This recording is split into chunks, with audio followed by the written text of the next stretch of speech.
Oi pessoal, de segunda série.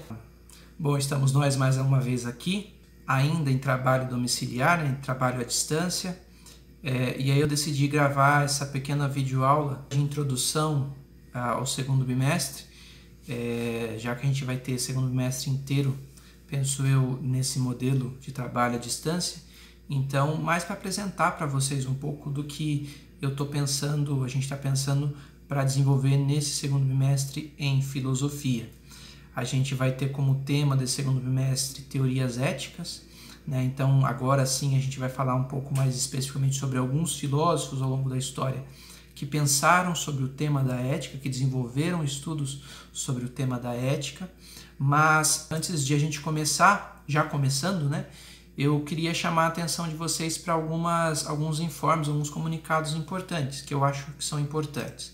Tá? O primeiro deles é com relação a quando começamos e quando vamos terminar esse segundo bimestre. Nós tivemos início do segundo bimestre na semana passada, segunda-feira, dia 1º de junho, só que vocês não tiveram postagens novas na semana inteira passada, porque nós, professores, estávamos em reunião de planejamento. Então, a partir de hoje, segunda-feira agora, vocês começam a novamente ter as postagens no Google Sala de Aula, e nós vamos até o dia 31 de julho, no segundo bimestre, tá? Então vejam, essa é uma diferença importante em relação ao primeiro bimestre. Nós tivemos um tempo maior, até mesmo para nos organizarmos no primeiro bimestre. Começamos o primeiro bimestre com trabalhos na escola, trabalhando em sala de aula. Isso também ajudou a gente a se organizar um pouco. A gente conseguiu, por exemplo, filosofia, trabalhar 2 tarefas na escola, né? Então eu tive menos trabalho de preparar para vocês as tarefas à distância.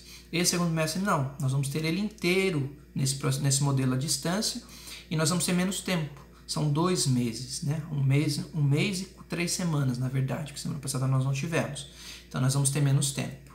Isso significa o quê? Que vai exigir de vocês também, assim como da gente, uma organização maior dos tempos de estudos, e uma recomendação que eu faço é que vocês tentem manter uma rotina. Eu sei que é difícil, né? Dentro de casa acontece uma porção de coisas, né? Alguns de vocês estão precisando também, inclusive, ajudar em casa, mas tentar manter uma mínima organização possível nesse processo de estudo de vocês. Se tiver como ter um lugar e manter um horário específico para vocês fazerem essa rotina de estudo, é importante para não deixar acumular, até mesmo porque vocês têm que considerar que vamos ter menos tempo nesse segundo bimestre. E manter um contato frequente com os seus professores tutores, né? Eles que fazem a ponte entre muitas dúvidas de vocês ou muitas tarefas que vocês fazem e os demais professores. Então tentem manter esse contato, essa conversa, essa informação constante com os professores tutores de vocês. Coloquei no slide para vocês também uma imagem que a gente começou a divulgar na semana passada no Facebook, nos grupos de WhatsApp dos tutorandos, que é como que nós vamos nos organizar nesse segundo bimestre. A gente vai manter o cronograma de postagem no Google Sala de Aula, 3 disciplinas por dia, certo? Não mudamos nada das matérias, exceto Física e Química, que teve uma inversão aí nas matérias de Física e Química, mas fora isso os dias permanecem os mesmos de postagens, e nas sextas-feiras, quinzenalmente, ou seja, uma semana sim, uma semana não, vocês vão ter umas postagens mais simples, mais objetivas em projeto de vida e em tecnologia, tá? Quinzenalmente. As outras disciplinas, segunda a quinta, toda semana, tá? Hoje, segunda-feira, é o dia de filosofia, também arte e biologia, tá? Então a gente vai manter isso. Uma mudança que a gente fez é com relação aos plantões ao vivo. Nós temos professores de algumas matérias que habituaram-se já nesse primeiro bimestre, agora vão continuar nesse segundo bimestre, a fazerem aulas ou mesmo plantões de dúvidas ao vivo com vocês. Só que esses horários estavam meio confusos, então nós decidimos fazer também uma planilha com horários específicos para esses plantões acontecerem. Não são todas as matérias. Então, quando que vão acontecer esses plantões ao vivo? Terças, quartas e quintas. Que horário? Sempre apenas 2 horários. Da 1 a 1h45, das 2 às 2h45. Por que não mais? Porque a partir das 2h45 já começam para a primeira série, eu sei que a segunda série é mais tarde, mas a partir das 2h45 já começam as aulas no aplicativo Centro de Mídias, que vocês vão precisar continuar acompanhando. Tá? Então nós vamos ter apenas 2 horários desses plantões ao vivo, 1 hora e 2 horas. Na terça-feira, para vocês, segunda série, vocês vão ter sempre Física e Matemática, com o Richard e depois com a professora Fernanda. E na quarta-feira, Sociologia ou Geografia, com o professor Marcelo, e Química, às 2 horas, com o professor Ivan. Na quinta-feira, se vocês olharem na imagem, vocês têm marcado agenda semanal. Quer dizer o quê? Que esses professores que eu falei para vocês, eles vão trabalhar todas as semanas. Na quinta-feira vai ser um momento reservado para alguma matéria que queira marcar naquela semana um plantão ao vivo com vocês, tá? Então não vai ser toda semana que vocês vão ter as quintas-feiras, mas quando tiver vocês vão ser informados por esse professor, pode ser por mim, pode ser pela Adriana, pode ser pela Alessandra, pode ser pela professora de português, enfim. Vocês vão ter um informe, os professores vão avisar, e na quinta-feira, ou às 13 ou às 14 horas, vocês também vão ter esse plantão ao vivo de alguma outra matéria. Por onde esse plantão vai acontecer? Pelo Google Meet. Como que funciona? O professor gera uma reunião, gera um link, e ele manda esse link. Você vai clicar nesse link e você já vai conseguir entrar na sala de reunião. Muito mais simples. Você precisa ter uma conta do Google, né? Coisa que a gente imagina que todo mundo já tem, até mesmo para usar o Google Sala de Aula, a gente está usando o e-mail do Google. Então, isso é uma mudança que a gente teve nesse segundo bimestre. Essa terça, amanhã, vai ser um dia que vocês não vão ter o plantão nem de Física nem de Matemática, porque nós, professores, vamos estar em conselho. Mas a partir de quarta dessa semana e a partir da semana que vem, a gente segue essa planilha certinha. E aí uma outra informação dessa imagem importante é vocês ficarem atentos com relação aos horários que vocês estão procurando consultar os professores. Pode ser o tutor ou pode ser qualquer outro professor, não tem problema. Mas cuidem para ser um horário que não extrapole o horário da noite. Considerem que a gente tem uma porção de outras coisas para fazer também, assim como vocês, né? Então a gente tentar manter esse horário de trabalho, de estudos aí reservado, até colocamos até as 16 horas na imagem, mas 17 horas, 17h30 a gente ainda está em toda a energia trabalhando, né? A partir do horário da noite a gente já começa a ficar um pouco mais difícil, tá bom? Vamos lá então sobre o segundo bimestre, em filosofia. É o seguinte, quando a gente começa o bimestre, a gente vai pensar no conteúdo do bimestre, a gente sempre pensa o conteúdo com base em algumas habilidades. O que são habilidades? É aquilo que a gente espera que vocês aprendam estudando aquele conteúdo. Isso são habilidades. A gente quer que vocês adquiram essas habilidades através desse estudo do conteúdo que a gente está propondo. Onde que a gente apresenta essas habilidades na sala de aula, na escola? Naquelas folhas que a gente chama de guia de aprendizagem, fica lá nos murais da sala de aula, não sei se vocês lembram. O líder de turma é o responsável por acompanhar a folha, mas todo mundo deve acompanhar também, né? Como a gente não está na sala de aula, eu coloquei para vocês quais são as habilidades básicas para esse segundo bimestre. Por que básicas? Porque a gente enxugou, a gente diminuiu essas habilidades, considerando que o nosso trabalho à distância é mais difícil um pouco do que o trabalho em sala de aula. Primeira habilidade que a gente espera de vocês, segunda série, reconhecer argumentos da tradição filosófica sobre a ética e sobre a constituição do indivíduo, ou seja, como que ao longo da história da filosofia os filósofos trabalharam o assunto da ética. Identificar a partir da tradição filosófica ética como uma reflexão voltada para o mundo e que pressupõe o reconhecimento de diferentes ideias, concepções de pessoa, de indivíduo. Refletir sobre a ética na perspectiva da pessoa que se percebe como parte da natureza e da sociedade. Identificar as subjetividades como resultado de construções sociais. Então nós somos seres também que temos as nossas individualidades e subjetividades porque somos únicos. E reconhecer isso é um passo importante também para a gente se reconhecer como seres éticos. E expressar por escrito reflexões que incluam compreensões relativamente aprofundadas dos conceitos de virtude, equilíbrio, liberdade, indivíduo e subjetividade. Todas essas palavrinhas, esses conceitos, fazem parte do que a gente vai estudar nesse segundo bimestre, tá? Para isso, é importante vocês entenderem que a gente não está começando do zero esse segundo bimestre, é uma continuidade daquilo que a gente já tentou fazer no primeiro. Lembrem-se que no primeiro bimestre a gente tentou responder 2 perguntinhas básicas, o que é ética e o que é moral, certo? Sem falar muito dos filósofos, a gente basicamente tentou refletir sobre essas palavras, sobre esses conceitos. A partir de agora, a gente vai continuar tentando refletir sobre essas palavras, esses conceitos, só que agora tendo como base alguns pensadores. Então a gente vai pensar quais as teorias éticas que foram sendo pensadas ao longo da história da filosofia, tá? Uma coisa que é importante da gente retomar do primeiro bimestre é aquela ideia dos 3 pressupostos necessários para a gente fazer uma reflexão ética. Quais são esses 3 pressupostos? Primeiro, a gente pensa a ética a partir de uma ação praticada por um ser humano. Não é possível pensar ética fora da ação humana. Segundo, a gente pensa a ética a partir de uma ação consciente do humano. Se não houver consciência, a gente não pode estabelecer essa reflexão ética.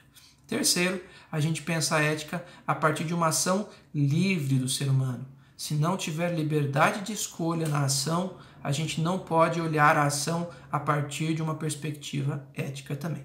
Então, esses são os 3 pressupostos necessários. A partir desses 3 pressupostos necessários, nós vamos tentar pensar na ética na história da filosofia. Eu poderia pegar todos os filósofos, vários outros filósofos, para a gente pensar a ética, porque todos eles trabalharam de uma maneira ou de outra com o assunto. Mas eu tentei reservar para a gente pensar sobre um pensador de cada período da história da filosofia. Tá? Então eu peguei na antiguidade clássica grega, lá antes de Cristo, um filósofo chamado Aristóteles. Ele vai trabalhar com a noção de ética eudaimônica, eu vou falar um pouquinho disso para vocês. Depois, na Idade Média, um outro filósofo, pensador importante, que é um santo também na Igreja Católica, chamado Agostinho de Hipona. Ele vai trabalhar com ética cristã. Na Idade Moderna, um pensador muito importante chamado Immanuel Kant, um alemão chamado Immanuel Kant, ele vai trabalhar com a ética do dever, certo? O imperativo categórico. E por fim, agora na contemporaneidade, agora a gente fala em 1800, né? Mas é no nosso período, 2 pensadores, um chamado Jeremy Bentham e o outro chamado John Stuart Mill, que vão trabalhar com aquilo que a gente chama de ética utilitarista. Eu vou passar por cima agora, rapidinho, desses caras e desses pensamentos, mas a gente vai ter a cada semana alguns materiais para a gente pensar sobre cada um deles. Tá? Então a gente não vai ver todos de uma vez. Cada semana a gente vai tentar reservar para trabalhar cada um deles. Primeiro, lá na antiguidade, é o Aristóteles. Né? Ele não é tão distante da gente porque a gente já falou várias vezes sobre ele, desde lá do ano passado, na verdade, né? Quando a gente falava de política.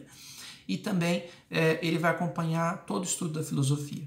Aristóteles, quem foi? Ele nasceu em 384, foi um filósofo grego durante o período clássico da Grécia Antiga. Ele fundou uma escola chamada Escola Peripatética, que quer dizer os filósofos que pensavam andando. Peripatéticos eram aqueles que pensavam andando. Então, na escola dele era comum as aulas acontecerem caminhando. Né? Eu já fiz algumas experiências assim com a 3ª série, né? E é legal a gente pensar caminhando. E também fundou o Liceu. Aliás, nós temos em Campinas uma escola chamada Liceu por conta do Liceu do Aristóteles. Além de ele ter sido aluno do Platão, ele foi aluno do Platão, ele fez parte da escola do Platão, chamada Academia, e foi professor depois de um cara importante chamado Alexandre, imperador da Macedônia. Então Alexandre foi aluno na infância dele do Aristóteles. Tá? Os escritos do Aristóteles envolvem vários assuntos. Física, metafísica, ele tem um livro chamado Física, eu tenho aqui inclusive. Poesia, ele estudou, escreveu sobre música, sobre lógica, sobre retórica, que é a capacidade de falar e articular bem a fala para convencer as pessoas, sobre política, a gente falou do ano passado sobre isso. Ele escreveu sobre biologia, certo? Ele era também estudioso da biologia, sobre linguística, sobre economia, sobre zoologia e, claro, sobre ética. A gente vai tentar focar no que ele escreveu sobre ética.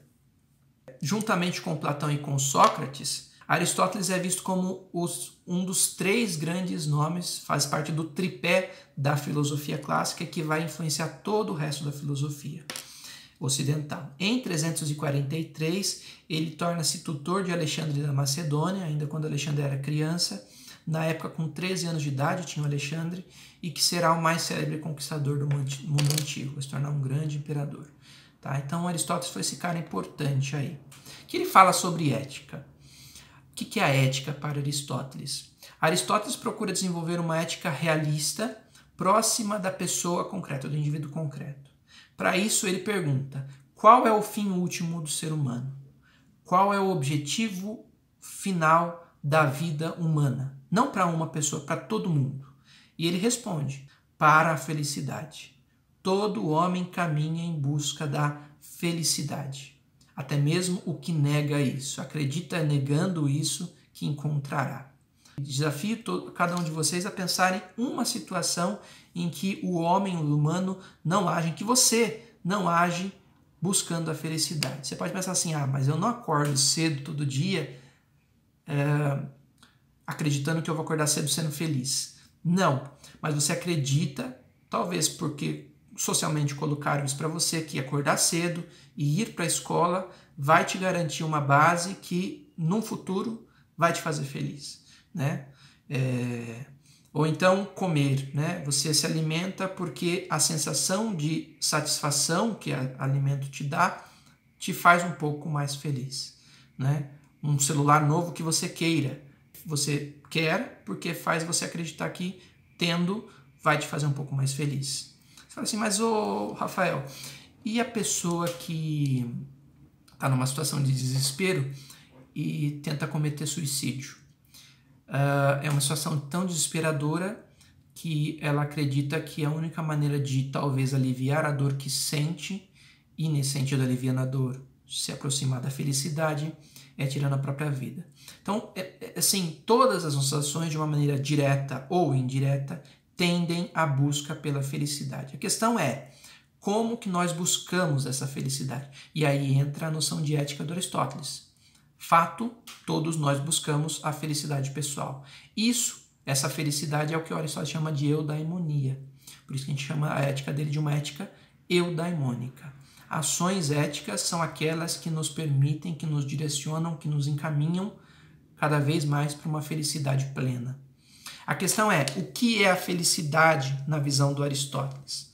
Agir corretamente, a ação ética para o Aristóteles é aquela praticada por meio das virtudes. O que são as virtudes? A virtude é a disposição em escolher ações e emoções próximas do equilíbrio, do meio termo, certo? Determinado pela nossa razão.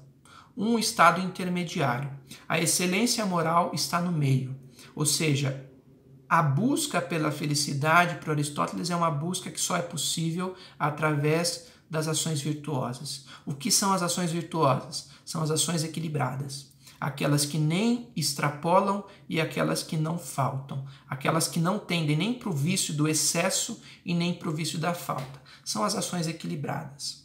Qual é esse equilíbrio nas ações? Esse é o grande desafio da vida para Aristóteles. Por quê? Porque o equilíbrio ele é individual, né? Pensem lá, a coragem. A coragem é uma virtude. Quem é o corajoso na leitura do Aristóteles? Não é o cara que tem medo de tudo, que a gente pode chamar de covarde, covardia. É aquilo que impede a pessoa de fazer todas as coisas ao longo da vida. Mas também o corajoso não é o cara que toma a frente de tudo, indiscriminadamente, sem pensar em nada, sem pensar nas consequências. A gente chama isso de temeridade. O cara super corajoso. Não. Isso também é ruim. Isso é um vício pelo excesso. E o covarde é o vício pela falta. A coragem em si é aquela que permite a pessoa dosar e perceber qual a situação que eu devo agir, qual a situação que eu não devo agir. Isso é o equilíbrio, né? Você pode pensar de uma maneira mais prática em relação ao alimento, por exemplo. Qual é o meu equilíbrio? O equilíbrio é eu comer uma quantidade de refeição que sacia a minha fome, que não me faça continuar sentindo fome, porque senão vai faltar para mim. Mas também que eu não coma demais que me faça me sentir empanturrado, passando mal, né? Qual é esse equilíbrio entre ficar com fome e me sentir mal por ter comido muito? Eu tenho que descobrir. Como que eu descubro? Vivendo, me alimentando, fazendo experiência de mundo, né? E esse equilíbrio que eu encontro não é o mesmo equilíbrio que nenhum de vocês vai encontrar. Então, essa virtude que Aristóteles fala é uma virtude que é aprendida vivendo e é aprendida individualmente. Tá? Assim, ele propõe uma ética do meio termo, onde a virtude é sempre procurar o equilíbrio entre o excesso e a falta, ou deficiência, como ele chama. Uma frase do Aristóteles aí: a excelência moral é uma disposição da alma relacionada com a escolha de ações e emoções. Disposição esta consistente num meio termo, determinado pela razão, pelo nosso pensamento. Trata-se de um estado intermediário entre a falta e o excesso. A excelência moral, ou seja, a ação ética, está nesse meio termo, prefere esse meio termo. Esse trecho eu tirei de um livro do Aristóteles, onde que ele trabalha a ética dele. Esse livro chama-se Ética Nicômaco, tá? E é nesse livro que ele vai falar toda a teoria ética dele, ética eudaimônica. Depois a gente explora um pouco mais sobre isso. Segundo, o Agostinho, Santo Agostinho para a Igreja Católica, né? Quem foi? Ele nasceu em 354 depois de Cristo. Agostinho é africano, ele nasceu em Tagaste, na África. Tagaste era uma região que hoje fica o país da Argélia, é o norte da África, tá? A Igreja Católica representa ele nessa imagem aí que eu coloquei para vocês. Então, representa como um santo branco, né? Quando na verdade tudo leva a crer historicamente que ele era negro, né? Agostinho de Hipona, ele é conhecido porque ele foi santo, ele foi bispo na cidade de Hipona, ele era bispo da Igreja Católica. Ele é conhecido universalmente como Santo Agostinho, não é o da grande família, tá? Foi um dos mais importantes teólogos e filósofos nos primeiros séculos do cristianismo, cujas obras foram muito influentes no desenvolvimento do cristianismo e da filosofia. Ele era o bispo de Hipona, uma cidade na província romana da África.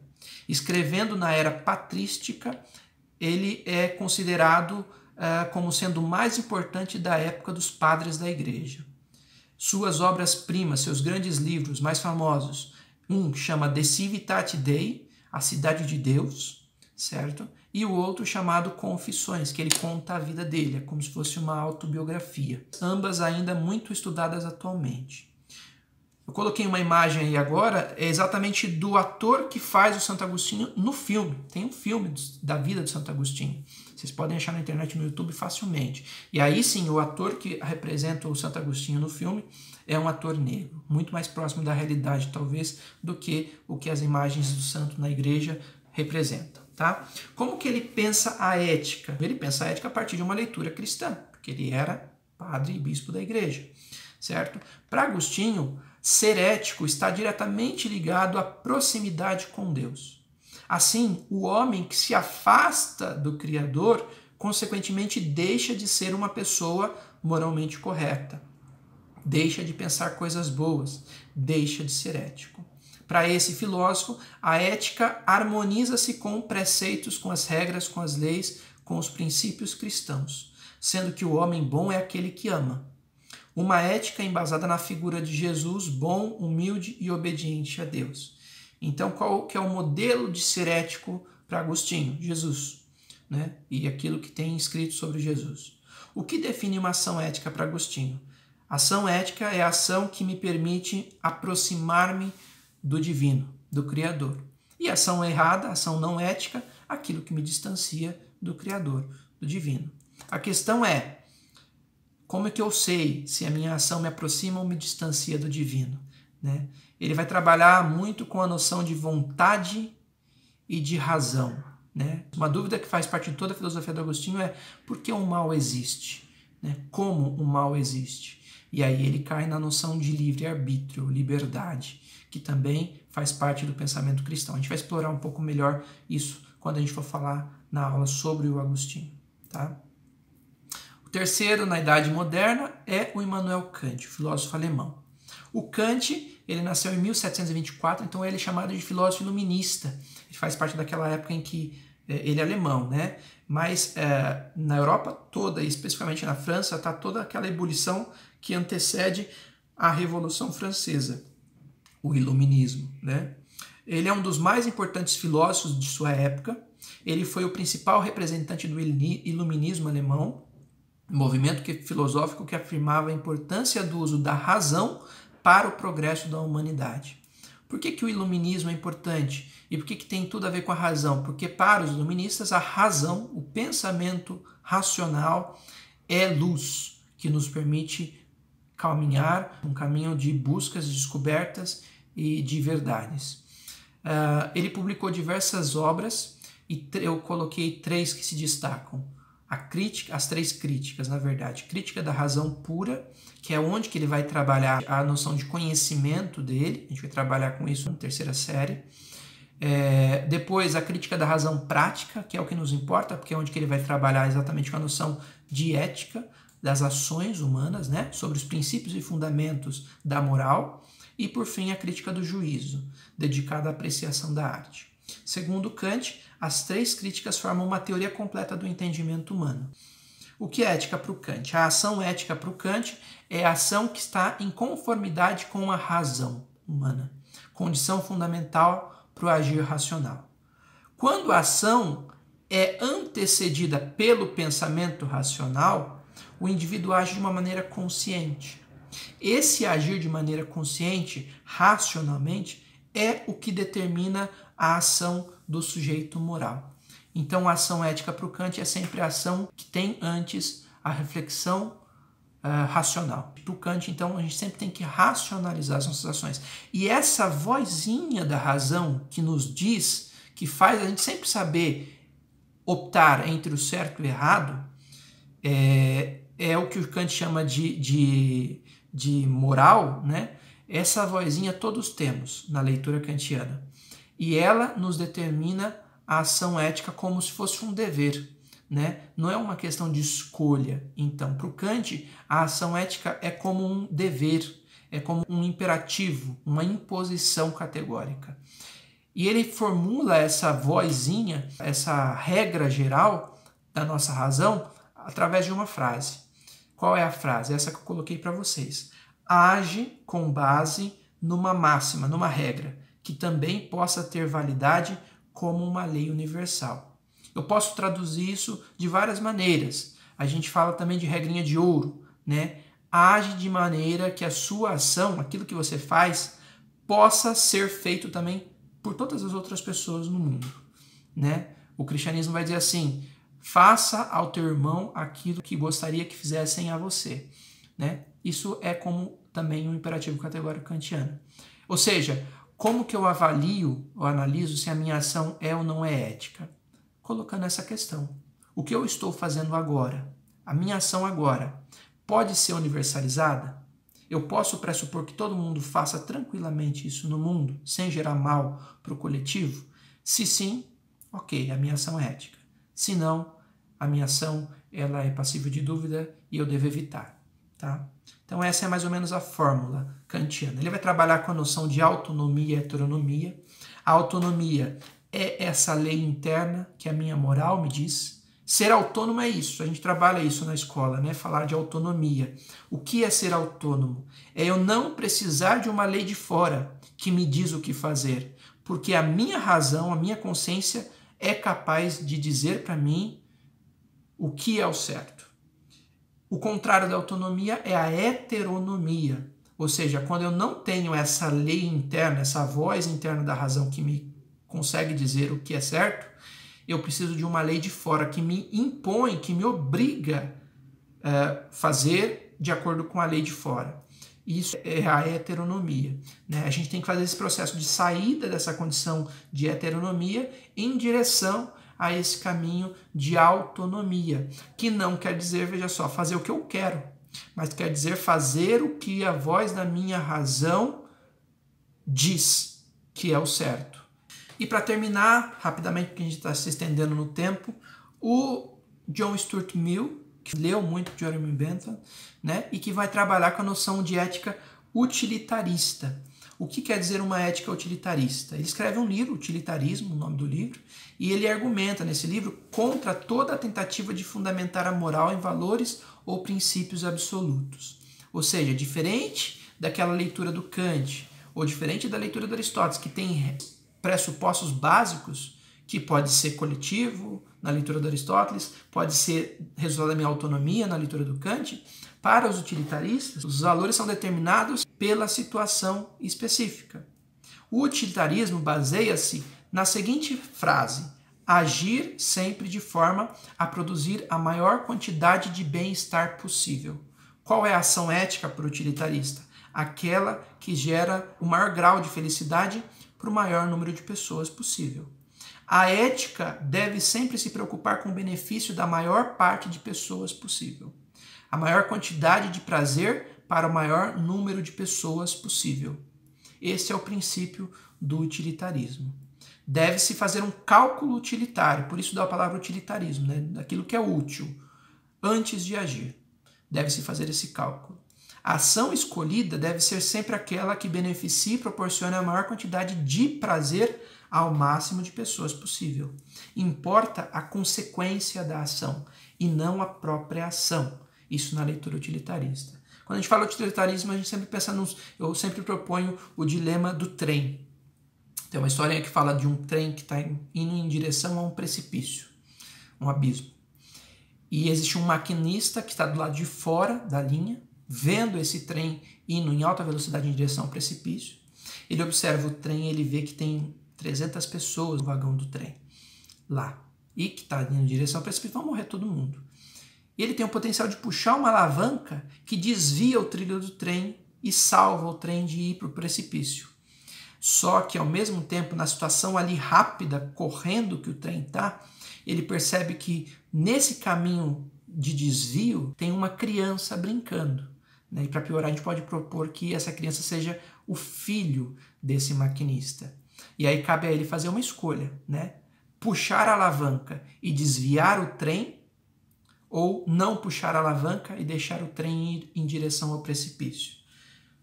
Qual é a leitura do utilitarista? Muito objetiva, né? Não importa a condição de 300 pessoas desconhecidas e uma criança conhecida, que é meu filho. O que importa é a dimensão do maior número de pessoas atingidas e do maior grau de felicidade. No precipício, 300 pessoas morrem, 300 famílias sofrem. Salvando do precipício, uma criança morre, uma família morre. É a minha, né? Mas é uma. Então, nessa dimensão, a escolha utilitarista é muito objetiva. Puxa a alavanca, salva o trem do precipício e acaba condenando meu próprio filho para a morte. Né? Na teoria é fácil, né? Mas uma dimensão prática de vida, isso é difícil. Mas é importante a gente pensar essa noção do que é o utilitarismo para esses pensadores. A gente vai explorar também um pouco melhor esse estudo quando chegar o momento. Para concluir, eu coloquei aí a agenda do que eu estou pensando para filosofia esse bimestre, que é mais curto, né? Então, na semana que vem, eu já vou propor uma primeira atividade para vocês, que é basicamente vocês produzirem um mapa mental da aula que eu vou propor semana que vem e me mandarem. Basicamente isso, muito simples, né? Vocês já tiveram experiências de mapas mentais antes. Depois, no dia 22, um questionáriozinho sobre a ética do Agostinho e do Kant. E, por fim, no dia 29, uma palavrinha cruzada sobre as teorias éticas, um apanhado geral dos nossos estudos.